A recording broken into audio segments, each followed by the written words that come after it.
नमस्कार मैत्रिणींनो, मी तुम्हाला आज दाखवणार आहे मार्गशीर्ष महिन्याच्या गुरुवारची पूजेची मांडणी। तर आपल्याला एक कलश घ्यायचा आहे, तो पाण्याने भरून घ्यायचा आहे। त्यामध्ये आपल्याला हळद, पिंजर, अक्षदा, दुर्वा, 1 रुपयाचं नाणं, फूल, सुपारी हे घालून घ्यायचं आहे। त्यानंतर आपल्याला कलशाला हळद आणि पिंजर लावून घ्यायचे आहे।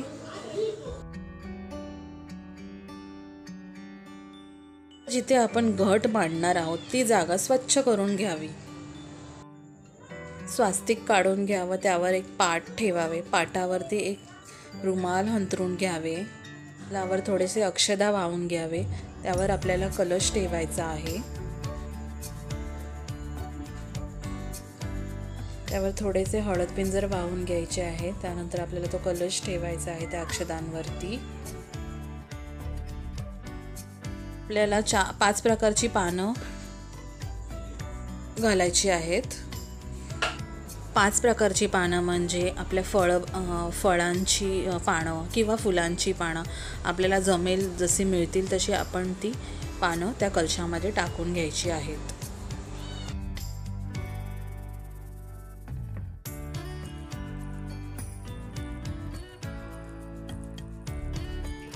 आपल्याला त्या कलशावर एक श्रीफळ ठेवून घ्यायचा आहे। आपण हा लक्ष्मीचा मुखवटा म्हणून ठेवलेला आहे, त्याला हळद पिंजर लावून घ्यायचा आहे। लक्ष्मीसाठी आपण नेसवण्यासाठी साडी तयार करून घेत आहोत।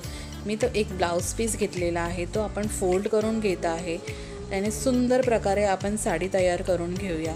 आपल्याला नाही जमत असेल तर आपण रेडीमेडसुद्धा आणू शकतो। आपल्या मार्केटमध्ये रेडीमेडसुद्धा उपलब्ध आहे। गोल्डन कलरचा ब्लाऊज घेतलेला आहे। आपल्याकडे कोणत्याही प्रकारचा ब्लाऊज पीस असेल तर आपण त्याचे हे बनवू शकतो। माझ्याकडे गोल्डन कलरचा ब्लाऊज पीस होता, तो मी अशा प्रकारे फोल्ड करून घेतलेला आहे।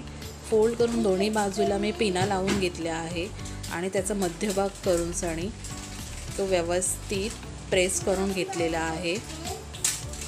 आता आपल्याला ही कलशाला नेसवायची आहे साडी। खूप सुंदर प्रकारे दिसते ही साडी। हे ब्लाउज पीस कलशाच्या मागून राऊंड घेऊन सणी पुढे पिनअप करून घ्यायचा आहे। आपल्याला मध्यभागी पिनअप केल्यानंतर साईडच्या 2 पिना काढून आपल्याला साईडलाही 2 पिना लावून घ्यायच्या आहे। खूप सुंदर प्रकारे ही साडी तयार होते आहे।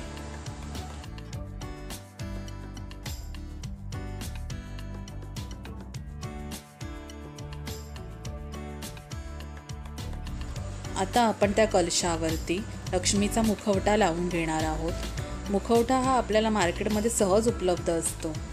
जर तो आपल्याकडे नसेल तर आपण हळद पिंजर आपल्याला जमेल जशी नथ वगैरे लावून सुद्धा आपण तो कलश सजवू शकतो। पण ह्या मुखवट्याने एक वेगळंच लुक लक्ष्मीला वाटते।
लक्ष्मीच्या मुखवट्यावरती आपण त्यासाठी वेणी किंवा गजरा लावून घ्यायचा आहे।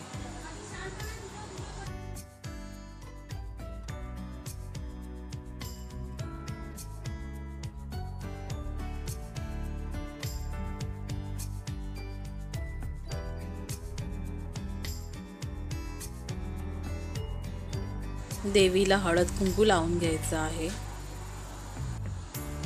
5 प्रकारची फळं, फुलं, पान सुपारी घालून त्यावर अक्षदा टाकून घ्यायची आहे आणि फुलांनी खूप सुंदर प्रकारे सजवून घ्यायचं आहे.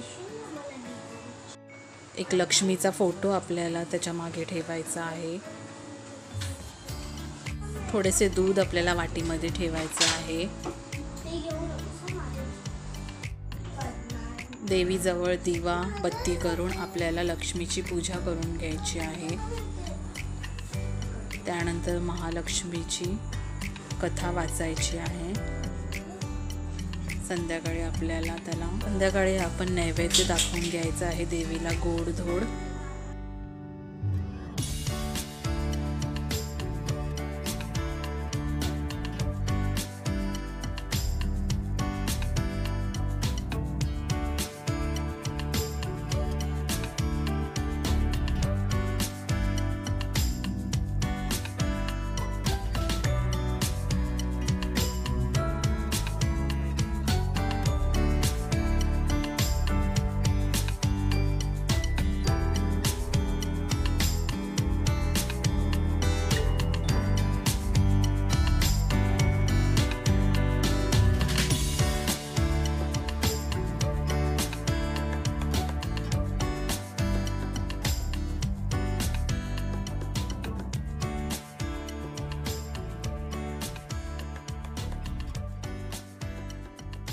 मी माझ्या घरी साध्या सोप्या पद्धतीत लक्ष्मीचे व्रत केले आहे आणि पूजेची मांडणी केलेली आहे. ही मांडणी तुम्हाला कशी वाटली, लक्ष्मीचे रूप हे कसे वाटले, नक्कीच मला कमेंटमध्ये सांगा. आणि व्हिडिओ जर आवडले असेल तर प्लीज लाईक, शेअर आणि कमेंट करा. Bye bye.